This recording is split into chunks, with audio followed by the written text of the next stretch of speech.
Fala galera, tudo bem? Bom, o vídeo de hoje é super especial, pelo menos pra mim, porque é sobre um dos livros mais importantes para minha formação intelectual e para modelar minha visão de mundo, que é esse daqui, né, O Saber e o Enigma, do professor Olavo de Carvalho. É um livro que eu já li mais de uma vez, tanto é que é um livro que eu já li mais de uma vez. E, veja só, ele tá nas últimas aqui, inclusive, ó, a capa saiu. E tem uma parte dele aqui também que simplesmente desapregou do restante. Olha só. Mas é assim mesmo, né? Livro bom é livro usado, né? Não se esqueça que vai ter um link aqui na descrição para você adquirir esse livro. É um livro que eu recomendo bastante. E o vídeo de hoje, inclusive, ele não vai se pautar tanto assim no livro propriamente dito. Eu vou fazer algumas análises sobre um tema que eu tenho muito interesse, que é abordado nesse livro, mas que, enfim, o vídeo vai girar em torno do livro, mas não sobre todo ele, né? Eu vou falar só sobre algumas partes do livro, e vou dar também aqui algumas pinceladas, né? Algumas opiniões pessoais sobre alguns temas e fazer algumas explicações sobre umas visões que eu tenho, né, sobre esse tema, né, sobre a busca da verdade e como conhecer a realidade, esse tipo de coisa, né, esse tipo de teoria do conhecimento ou algo do tipo, né? E também essa discussão filosófica sobre a estrutura da realidade, né? Sobre a real estrutura, a ontologia do ser, né? A estrutura da verdade e se é possível ao ser humano chegar a essa compreensão, né? Ter essa compreensão das coisas. Bom, o primeiro conceito que é abordado no livro, ou pelo menos o primeiro conceito que eu escolhi para trazer aqui para esse vídeo, o conceito do círculo de latência, né? Que é um conceito muito importante na filosofia do Olavo, e, enfim, nas teorias dele. O círculo de latência é basicamente um conceito filosófico que o Olavo desenvolveu para conceitualizar o próprio modo de conhecer do ser humano, né? É uma questão que se volta muito para como o ser humano conhece as coisas, né? O círculo de latência é basicamente o seguinte: todo objeto, sendo um objeto real, seja um objeto físico, ou um objeto mental, né, uma ideia, todos eles possuem um círculo de latência. Na verdade, todo objeto real é um círculo de latência, talvez seria a melhor expressão. Por quê?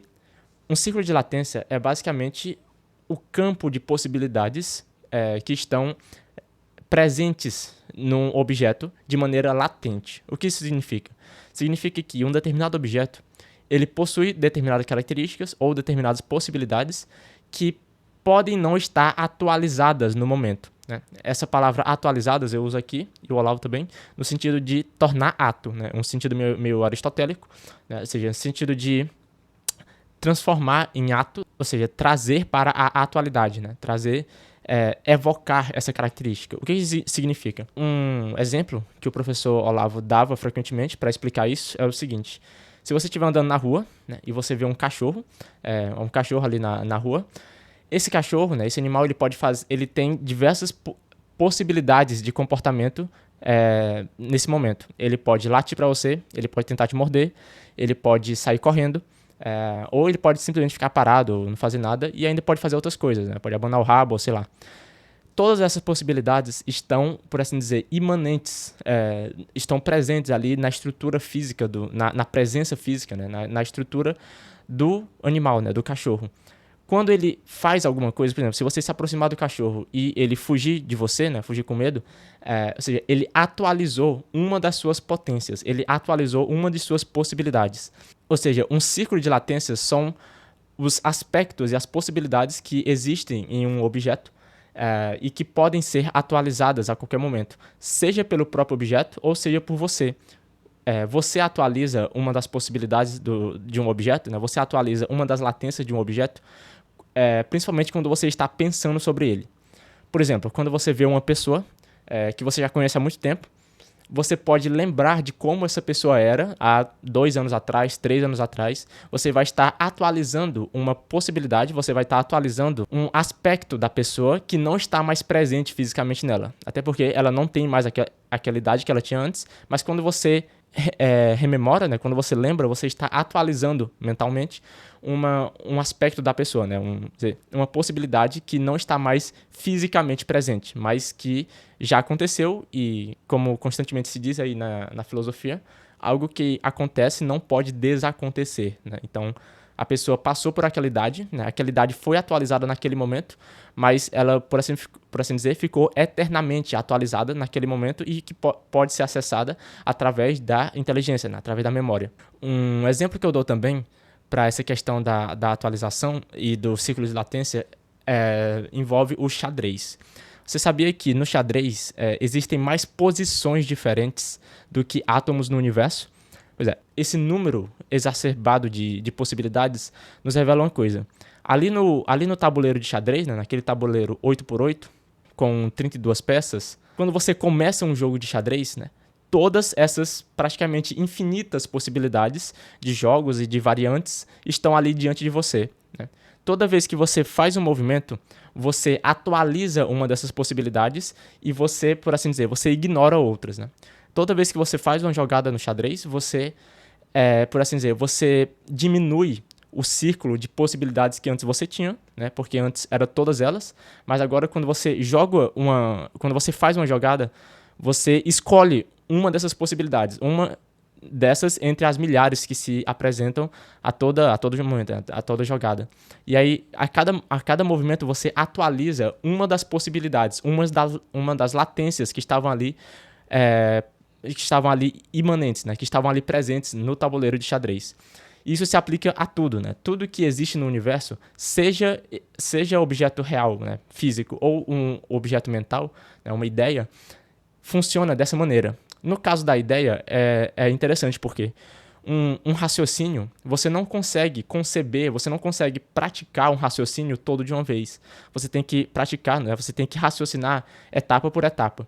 Por exemplo, num silogismo, né? Um silogismo, enfim, quando você tem duas premissas e dessas duas você tira uma conclusão, como a clássica o clássico silogismo, né? Todo homem é mortal, Sócrates é homem, logo Sócrates é mortal. Você não consegue pensar toda essa linha de raciocínio toda de uma vez. Você tem que pensar etapa por etapa. Então, mesmo uma ideia, ela funciona dessa mesma maneira, né? Ela funciona dessa maneira, por assim dizer, tensionalizada e sob um círculo de latência, né? Quando você pensa em uma determinada etapa de uma linha de raciocínio, você está atualizando essa etapa e você está potencializando as outras, ou seja, você está deixando as outras etapas na latência e você está atualizando naquele momento uma dessas possibilidades, né? Uma dessas etapas, e contanto você vai indo no raciocínio, você vai atualizando cada uma dessas etapas. Então, assim, qualquer objeto que existe nesse círculo de latência, né? Ou melhor, talvez o ciclo de latência seja a composição mesma das coisas, né? Seja, por exemplo, dizer, a substância das coisas. Acho que isso tem uma importância fundamental na filosofia do Olavo, e uma coisa muito importante de você perceber é que o ser humano, ele tem a capacidade inata de perceber toda esse ciclo de latência quando contempla um objeto, né? O professor Olavo, ele falava muito de uma coisa chamada contemplação amorosa, que é quando você contempla um objeto real sem querer alterá-lo, né? Sem querer fazê-lo uma matéria-prima, mas você deixar com que o objeto fale por si mesmo o que ele é. Isso só é possível se você aceitar todo o ciclo de latência que o objeto apresenta, né? Quando você estudar algum acontecimento, algum objeto concreto, um objeto físico, ou quando você estudar uma ideia filosófica, psicológica, ou seja o que for, você tem que deixar com que aquela realidade mostre para você toda a sua tensionalidade e todo o seu amplo, né, todo o seu espectro de latência, né, sem tentar priorizar um determinado aspecto em detrimento de outros, porque isso é muito comum no pensamento humano, né? Toda ideologia, na verdade, é isso.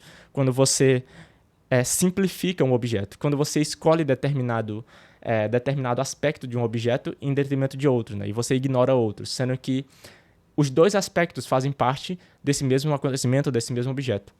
Um exemplo disso que eu poderia dar foi aquele famoso tapa do Will Smith no Chris Rock, né? Foi um evento muito, enfim, muito falado por aí, né, na mídia. O Chris Rock, ele fez uma piada com a esposa do Will Smith, e o Smith foi lá e deu um tapa no Chris Rock, né, que é um comediante americano. O que acontece? Muitas pessoas disseram que o Will Smith, ele agiu certo porque afinal era a esposa dele, né? E ele, como marido, deveria defender a esposa.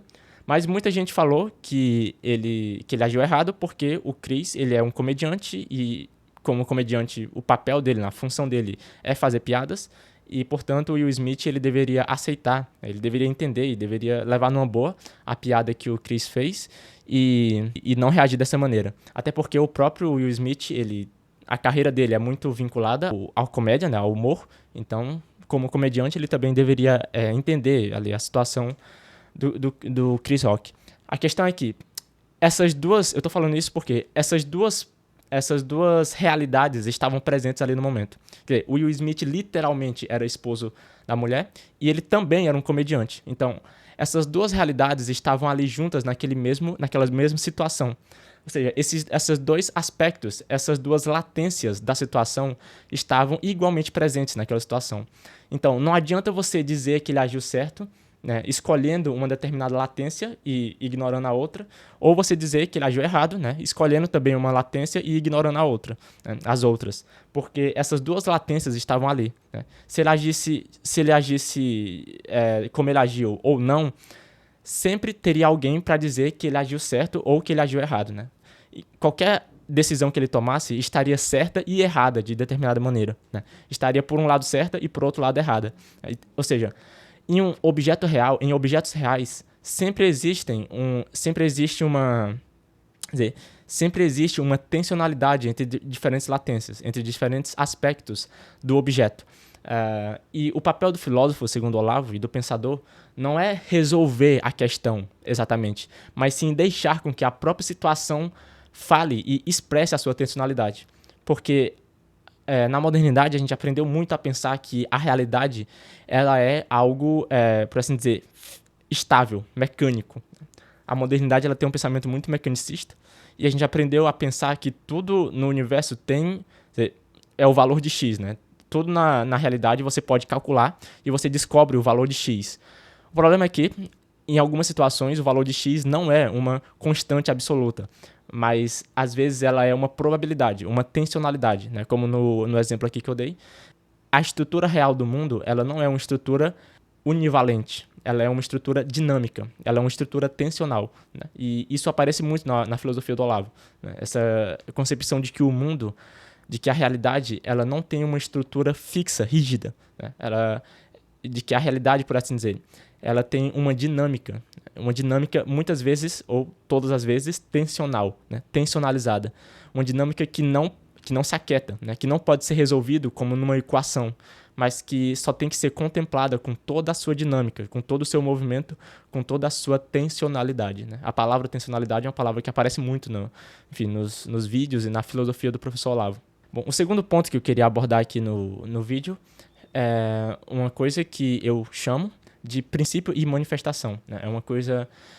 É um raciocínio que aparece não apenas na filosofia do Olavo, aparece na filosofia de muitos pensadores, inclusive não só do meio filosófico enquanto tal, que é o seguinte: um princípio qualitativo ele pode se manifestar na realidade de infinitas maneiras.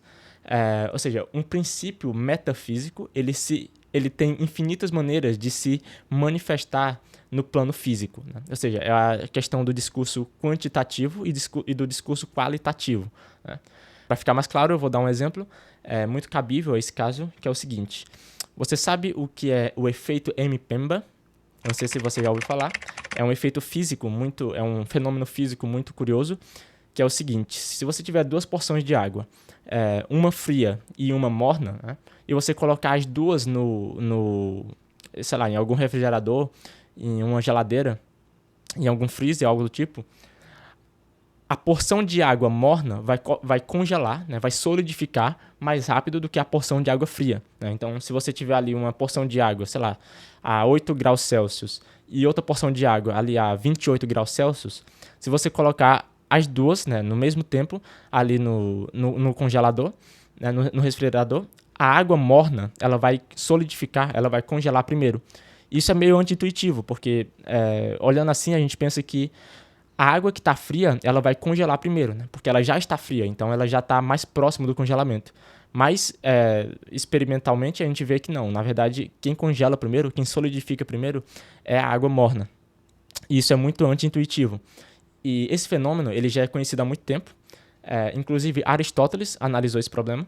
E a explicação que ele deu para esse fenômeno foi o seguinte: o excesso de uma qualidade faz com que a qualidade oposta seja necessária. Ou seja, o excesso de um polo faz com que o polo oposto seja requerido, né? Seja solicitado, seja necessário para aquela situação. Ou seja, ele estava dizendo que como a porção de água morna tinha mais calor que a porção de água fria, né, ela estava solicitando, ela estava pedindo mais frio do que a porção que já estava fria. Né? Ou seja, o excesso de uma coisa faz com que a coisa contrária se torne mais necessária. A questão é que isso não é um princípio. A explicação que o Aristóteles deu não foi uma explicação material. Né? Ele não estava preocupado em conhecer a explicação material do fenômeno. E aí, muitas pessoas pensam que o Aristóteles ele errou nessa explicação, porque hoje em dia a gente sabe, né, que o efeito Mpemba ele se deve muito mais a questões relacionadas à convecção do calor na água, né, que é diferente para cada porção, e também ao congelamento da água fria, que começa na parte de cima, e aí acaba o congelamento na parte de cima da água fria acaba gerando um tipo de impedimento, né, para o calor sair, e aí isso acaba fazendo com que demore mais para a porção de água fria congelar. Mas assim, ó, não é essa explicação, não é esse tipo de explicação que Aristóteles estava tentando dar ali quando ele falou isso, pelo menos é o que tudo indica. Porque a filosofia dos antigos, a física dos antigos, ela estava muito mais preocupada em compreender o significado das coisas. De certa forma, compreender o que as coisas querem falar. Né? Então, Aristóteles, quando ele falou isso, ele deu uma explicação baseada em um princípio metafísico. Ou seja, ele não estava tentando expressar a causa material daquele fenômeno, mas sim a causa qualitativa, por assim dizer.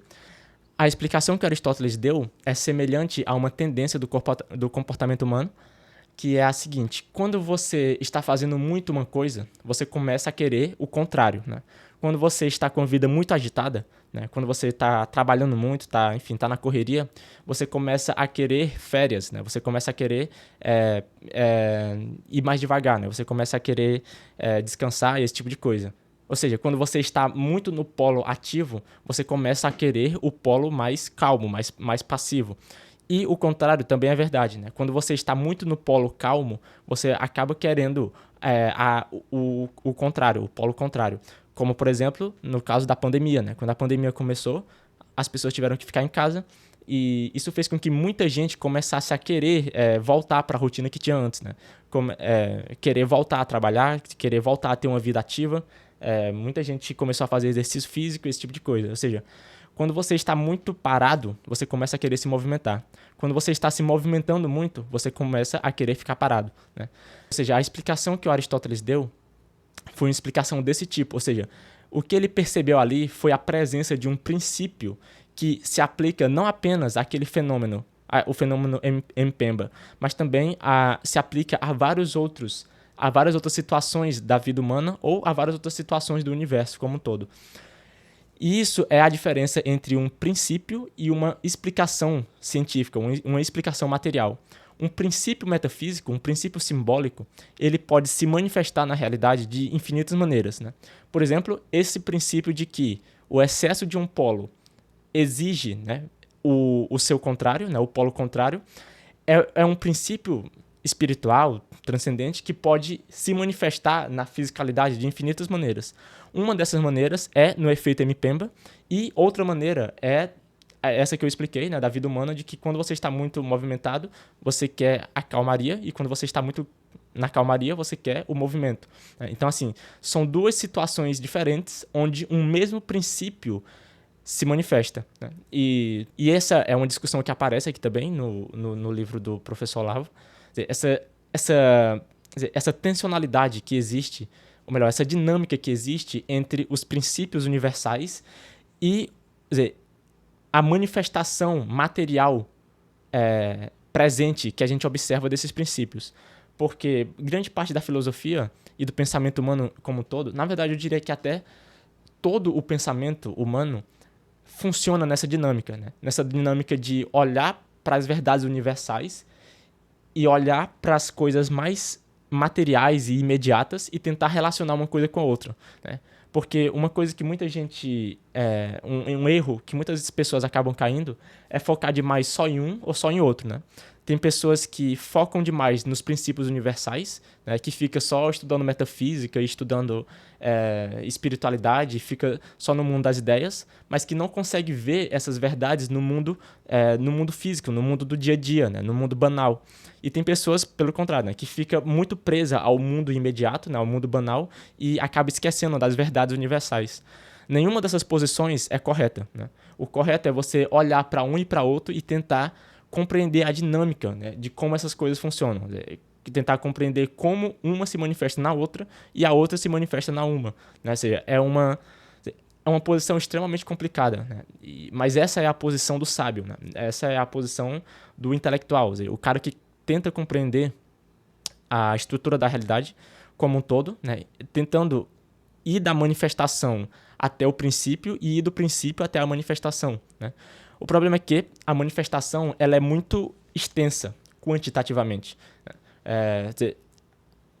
A ciência, né, a ciência natural, a ciência física, ela cada vez descobre mais e mais pormenores da realidade física. Ou seja, o mundo físico, o mundo material, ele é muito extenso, enquanto que o reino, o mundo dos princípios, ele condensa tudo isso em verdades universais. Né? Tanto é que é verdades universais.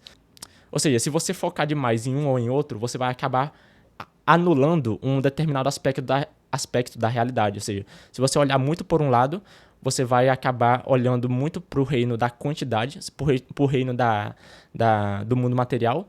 E, por outro lado, se você olhar muito para os princípios metafísicos, você vai acabar se prendendo no mundo da qualidade, né? no reino da qualidade, e vai acabar esquecendo de como as coisas são no mundo real, né? no mundo do dia a dia.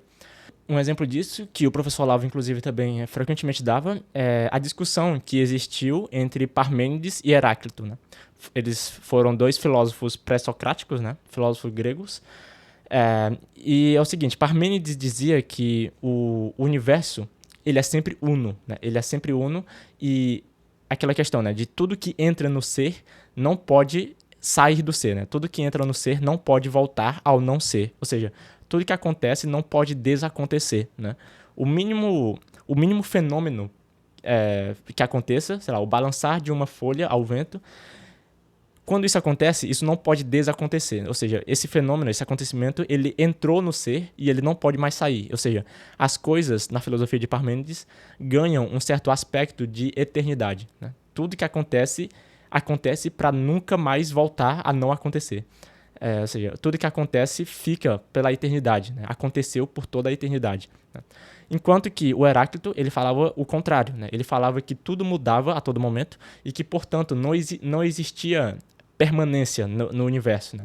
É aquela famosa questão, né? Você não pode banhar duas vezes no mesmo rio, porque as águas do rio vão ter fluído, né? Vão ter passado, e a areia ali da superfície do rio também vai ter sido arrastada com as águas, e você também já vai ser outra pessoa, né? Então, acaba que Heráclito dizia isso, né? Que tudo está mudando a todo momento, e que, portanto, você não pode fazer duas coisas iguais, né? Porque tudo já vai ter mudado. A questão é que, veja, Heráclito estava focando muito na questão material das coisas. Ou seja, ele estava focando muito no reino da quantidade. Ele estava olhando as coisas na sua composição material exata. Enquanto que Parmênides, ele estava olhando o mundo mais no sentido de princípios. Ou seja, ele estava olhando as coisas como de uma maneira mais etérea, talvez. Né? Ele estava vendo não as coisas materialmente, mas as coisas como fenômenos que acontecem e que o acontecer desses fenômenos faz com que eles entrem no campo da realidade e a realidade nunca mais... E eles nunca mais vão sair da realidade. Né? Então, Parmênides ele compreendia a realidade não apenas como aquilo que está fisicamente presente agora, mas também aquilo que já aconteceu antes, por assim dizer, permanece na realidade, não na realidade física, mas sim na realidade, por assim dizer, na realidade metafísica, né? Na estrutura geral do ser, tudo que aconteceu, por mais que não esteja mais fisicamente presente, ainda permanece existindo dentro da estrutura do ser, né? Dentro da ontologia do ser. Então veja que são duas abordagens diferentes, né? Um tá olhando muito pro material, né? Para a manifestação, e outro tá olhando muito pro reino dos princípios e do transcendente, por assim dizer. A questão é que Sócrates foi lá e ele resolveu essa questão dizendo que nenhum dos dois estava totalmente certo, né? Porque se você olhar por um certo aspecto, realmente tudo está mudando a todo momento. Mas se você olhar para o outro aspecto, né, o aspecto de Parmênides, as coisas também estão se mantendo ao longo do tempo. Então veja, não é que um está certo e outro está errado. É como se os dois estivessem certos, mas cada um está falando, está tratando a realidade em determinado nível diferente, né? Um tá tratando a realidade num nível, numa abordagem mais imediata, mais material, né, que seria o Heráclito, e outro tá abordando a realidade num nível mais filosófico, mais metafísico, por assim dizer. Mas essas duas realidades estão presentes naquele momento, né? Essas duas latências estão presentes igualmente nesse mesmo acontecimento. Algo semelhante, né? Um exemplo semelhante que eu poderia dar é o seguinte: a cada 6 anos, todas as células do teu corpo são alteradas, né? Todas as células do teu corpo morrem e são substituídas por outras. Galera, na verdade aqui eu falei uma besteira. Não é que todas as células do teu corpo vão mudar a cada 6 anos. Esse período é só uma média e, na verdade, o período certo é 7 anos. Mas o fato é que as células de diferentes partes do teu corpo, né, as células dos teus órgãos, da tua pele, dos teus ossos, vão mudar, né, vão ser substituídas em períodos diferentes, né? E algumas células, inclusive, permanecem as mesmas durante toda a sua vida. Isso de que todas as células do teu corpo mudam a cada 6 anos não é exatamente verdade. A cada 7 anos é só uma média. Mas o fato de as células serem substituídas no teu corpo, né, mesmo que em períodos diferentes, serve para exemplificar isso que eu estou falando aí. Então fica ligado. Então, de certa forma, a cada 6 anos você muda de corpo, né? Porque porque as células do seu corpo vão morrendo e vão nascendo outras. A questão é que você continua sendo a mesma pessoa, né? Ou seja, se você olhar apenas no campo da materialidade, você é uma nova pessoa a cada 6 anos. Mas se você olhar no campo não da pura materialidade, mas da sua compreensão como um ser uno e permanente, né? Se você olhar a permanência da sua existência, você vai ver que você continua a mesma pessoa. Claro, você muda de personalidade, você amadurece, você evolui em vários aspectos, mas você ainda é a mesma pessoa, né? O princípio de identidade se vale aí. Mas se você olhar se você tiver uma abordagem muito materialista, você vai ter que dizer que você é completamente outra pessoa em relação ao que você era há 6 anos atrás, porque o seu corpo já alterou todas as células. Veja que, por um lado, você dizer isso é verdade, mas por outro não é, né? Ou seja, existem dois níveis de realidade aí, né? Uma realidade material e outra realidade imaterial, por assim dizer, né? Uma realidade metafísica. E essas duas realidades estão presentes e elas estão como que dançando, né? Elas estão em constante tensionalidade. E isso faz parte de isso faz parte da própria estrutura da natureza, da própria estrutura da realidade. Toda realidade, todo objeto concreto funciona dessa determinada maneira, né? E no livro aqui, essa explicação dessas ideias aparecem e o professor Olavo se usa muito dessa dinâmica das coisas para fazer suas investigações e fazer suas abordagens filosóficas. Beleza. O terceiro ponto que eu gostaria de abordar aqui, né, para finalizar, é um ponto mais específico do livro mesmo, que é a questão do simbolismo da cruz de 6 pontas, né? Segundo o professor Olavo, e eu concordo pra caramba, o simbolismo da cruz de 6 pontas é o maior símbolo que existe, né? A cruz de 6 pontas, por quê? Primeiro de tudo, porque ela se relaciona aos 3 direções do espaço, né? Direção vertical, horizontal e seria a transversal ou algo do tipo, né? Que indica frente e trás, né? A profundidade. A cruz de 6 pontas, o que isso significa na abordagem do professor Olavo? Que, se eu não me engano, ele pegou da análise feita por René Guénon, que foi um estudioso, um erudito esotérico. E, enfim, mas eu não tenho certeza se essa ideia veio dele, mas se eu não me engano, sim, veio desse pensador.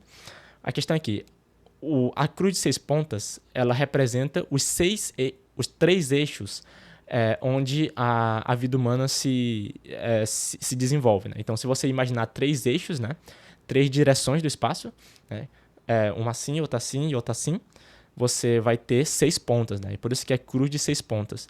Bom, os 3 eixos são... O primeiro é o eixo da imanência e da transcendência, né? Representado pelo alto e baixo.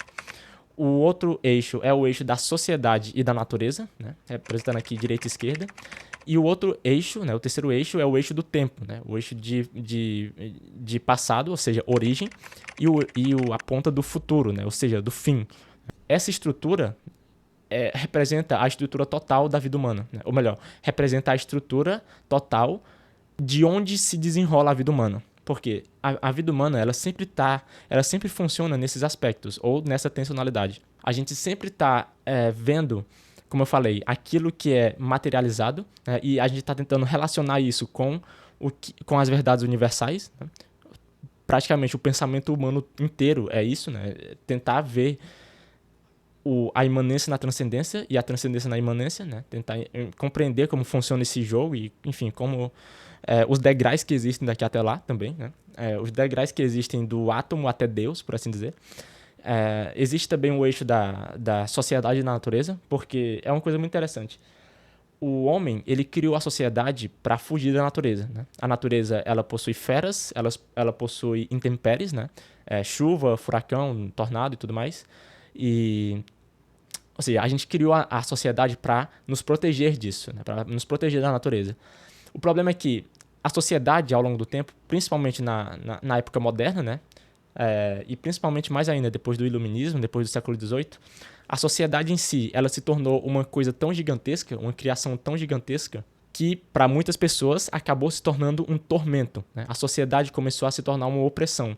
Então, aquilo que no começo serviu para fugir, né? Serviu como um refúgio, né? Um refúgio da natureza, agora está funcionando como um sistema de opressão, né? Qualquer pessoa hoje se sente mais ou menos oprimida vivendo em uma capital gigantesca, cheio de prédios, cheio de trânsito, cheio de poluição, cheio de leis para você seguir, né? Então, assim, a sociedade em si se tornou um tipo de opressão, por mais que ela tenha sido criada no intuito de ser um livramento, né? de ser um manancial de liberdade.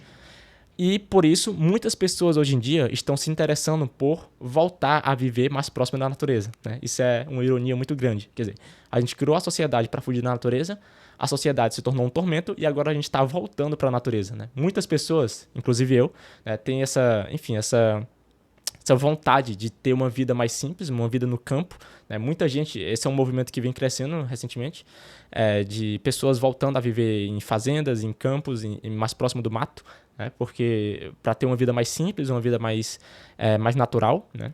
Ou seja, as pessoas estão voltando para a natureza por causa que a sociedade se tornou uma opressão muito grande, maior do que a opressão da própria natureza, né? Porque a natureza também é oprimente, né? A natureza tem feras, tem cobra, tem leão, tem onça, tem tempestade, como eu falei, né? Se você estiver sozinho na natureza, você muito dificilmente vai sobreviver, né? Tem muitas coisas ali que vão muito facilmente levar você à morte, né? Então, a natureza também é uma opressão, mas a gente está preferindo a opressão da natureza do que a opressão que a gente mesmo criou na sociedade, né? E o terceiro eixo é o eixo do passado e futuro, né? O passado seria a origem, né? A gente sempre pensa, quando a gente tenta explicar alguma coisa, muitas vezes a gente tenta explicar a origem, né? As visões religiosas, as cosmogonias ancestrais, né, antigas, elas tinham muito isso, né? Elas tentavam explicar o mundo a partir de sua origem, né? Então, se você descobrir a origem do mundo, você consegue descobrir por que o mundo é assim, né? Por que o mundo é do jeito que é. E também tem a questão do futuro, né? Ou seja, do fim das coisas. É o eixo de como as coisas começaram e para onde elas estão indo, né? Como elas vão terminar. Então, veja que tudo que o ser humano pensa e o comportamento humano está preso, né? Está, por assim dizer, enquadrado nessa estrutura geral, na estrutura da cruz de 6 pontas. É por isso que o símbolo, né, a imagem de Jesus pregado na cruz é uma imagem que tem um simbolismo muito forte, né? Além de ser, enfim, um simbolismo espiritual, né, do sacrifício de Jesus pela humanidade, também tem esse significado simbólico, né? Isso de Jesus na cruz simboliza o homem transpassado por todos esses eixos, né? Tanto pelo eixo vertical, pelo eixo horizontal, né? E pelo eixo da profundidade também. Ou seja, a imagem de Jesus na cruz, né? De Jesus pregado na cruz, é a imagem que simboliza o homem inteiro, né? O homem dentro da própria estrutura da realidade, né? Dentro da estrutura da própria maneira como as coisas são, né? Que inclusive se relaciona, como eu falei, com as 3 direções do espaço, né? A cruz de 6 pontas se relaciona com as 3 direções do espaço, que é a própria, quer dizer, que é o próprio campo no qual as coisas acontecem, né? Tudo que acontece no espaço. Então o espaço em si é um belo símbolo da própria realidade, né? Da própria campo de acontecimento das coisas, o campo presente de acontecimento das coisas, né? Então o livro termina, ou melhor, ele é uma das últimas partes, mas tem outras, ele discute outras coisas também que não vou abordar nesse vídeo, mas essa questão do simbolismo da cruz de 6 pontas é algo muito profundo e que me leva a refletir muito sobre o que é a natureza humana e a condição humana no mundo real, né? Quer dizer, onde nós estamos e qual é a nossa posição real na estrutura da realidade, né? Acho que esse simbolismo da cruz de 6 pontas nos ajuda muito a enxergar que a vida ela não é para ser resolvida, ela não é como uma equação que você descobre o valor de X no final. A vida é uma tensionalidade que está aí para ser vivida, né? Não é uma coisa a se resolver, não é um problema a se resolver, mas sim uma tensionalidade a ser contemplada e a ser vivida, tal como ela é, né? Com todas as suas dificuldades, com todas as suas tensionalidades e com toda a sua problematização, né? Toda a problemática que existe na estrutura da realidade e na vida humana tem que ser vivida de maneira integral e simplesmente absorvida, né? E contemplada amorosamente, como falava o professor Olavo. Muito bem, galera, esse foi o vídeo. Espero que vocês tenham gostado. Se puder dar um like e se inscrever, eu agradeço. E só lembrando, como eu falei, o link para você adquirir o livro vai estar aqui na descrição. E é isso, valeu e até um próximo vídeo.